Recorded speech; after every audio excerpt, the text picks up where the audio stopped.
El infame Luis Fernando Iribarren, conocido como el Carnicero de Giles, falleció el pasado 22 de febrero en el Hospital Mi Pueblo de Varela, poniendo fin a una vida marcada por la violencia extrema y un pasado criminal que escaló desde el asesinato de su propia familia hasta el de su tía, conmocionando a la sociedad argentina.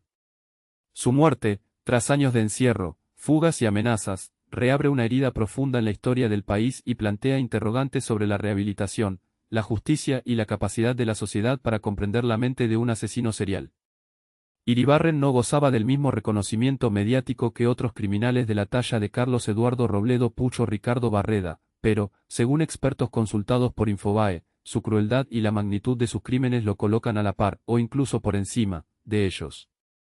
Su historia es un laberinto de secretos familiares, traumas infantiles y una escalada de violencia que culminó en una tragedia inimaginable.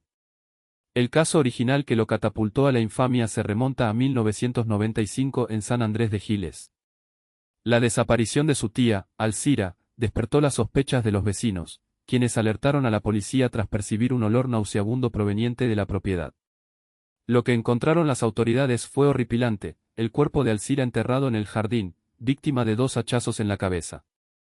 Ante el juez Costilla de Mercedes, Iribarren intentó justificar su crimen argumentando que su tía padecía cáncer y sufría un dolor insoportable, y que su intención era liberarla de ese sufrimiento.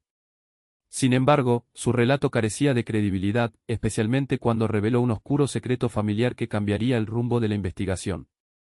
Iribarren confesó que su familia, padre, madre, hermana y hermano adolescente, había desaparecido años atrás, huyendo a Paraguay para escapar de un prestamista al que su padre debía una gran suma de dinero. La verdad, sin embargo, era mucho más siniestra. Iribarren admitió haber asesinado a sus propios padres y hermanos cuando tenía apenas 18 años. La confesión fue escalofriante.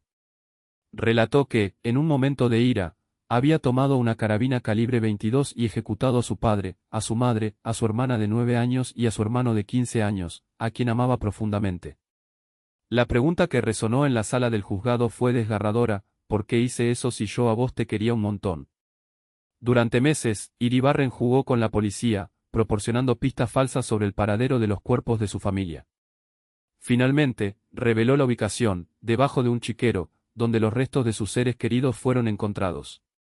Fue condenado a prisión perpetua por quíntuple homicidio. Pero la historia de Iribarren no terminó con su condena. Dentro de la prisión, demostró una sorprendente capacidad de adaptación y superación personal.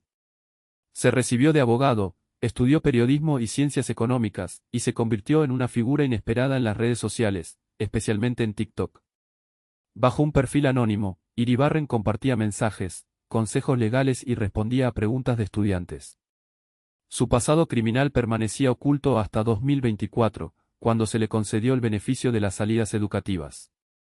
Este beneficio le permitió cursar estudios fuera de la prisión de Olmos, pero aprovechó la oportunidad para fugarse. Su fuga desató una intensa búsqueda nacional. Iribarren mantuvo una relación con una mujer durante su reclusión y tuvo 2 hijos, quienes, según fuentes cercanas a la investigación, vivían con miedo debido a las amenazas de su padre, quien les había advertido que serían las próximas víctimas. La justicia debió brindar protección a la familia y redoblar los esfuerzos para recapturarlo. La clave para su recaptura fue su amor por su perra, una compañera inseparable durante su tiempo en prisión y en la clandestinidad.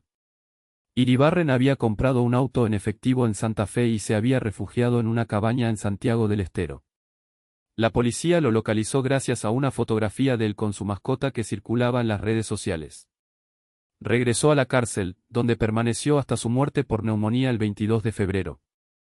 Su fallecimiento marca el fin de una vida marcada por la violencia y el sufrimiento, pero también plantea preguntas incómodas sobre el sistema penitenciario, la rehabilitación de los criminales y la capacidad de la sociedad para prevenir tragedias como la que protagonizó Iribarren. La historia del Carnicero de Giles es un recordatorio sombrío de que el mal puede esconderse en los lugares más inesperados y que la justicia, a veces, no es suficiente para reparar el daño causado por la crueldad humana. Su muerte, quizás, cierre un capítulo oscuro en la historia criminal argentina, pero las cicatrices que dejó en las víctimas y en la sociedad perdurarán por mucho tiempo.